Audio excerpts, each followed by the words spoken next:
నెల్లూరు జిల్లా అనంతసాగరం మండలం nurse day సందర్భంగా శుభాకాంక్షలు తెలియజేసిన పిహెచ్సి వైద్యాధికారిని వరలక్ష్మి. ప్రపంచవ్యాప్తంగా కరోనా సృష్టిస్తున్న కల్లోలం అంతా ఇంత కాదు.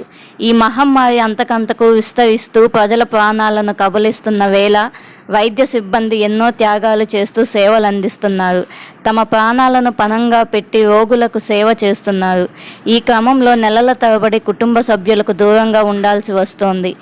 తెల్లని దుస్తులతో మల్లెపువ్వుల నవ్వే స్వచ్ఛమైన చిరునవ్వుతో కకావికలమైన జీవితాలకు నిస్వార్థ సేవలందించే ప్రేమమూర్తులై, కాన్పుల నొప్పులతో తల్లడిల్లిపోయే తల్లులకు అన్నీ తానై ఆయువునందించే ఆశామూర్తులై, రోడ్డు ప్రమాదంలో ముక్కలైన శరీరాలకు మానవ సేవయే మాధవ సేవగా అభయహస్తం అందించే ఆశామూర్తులు, కల్మషం ఎరుగని సేవలందించే నర్సక్కలకు మండల గ్రామ ప్రజలు నర్సుల దినోత్సవ శుభాకాంక్షలు తెలియజేశారు.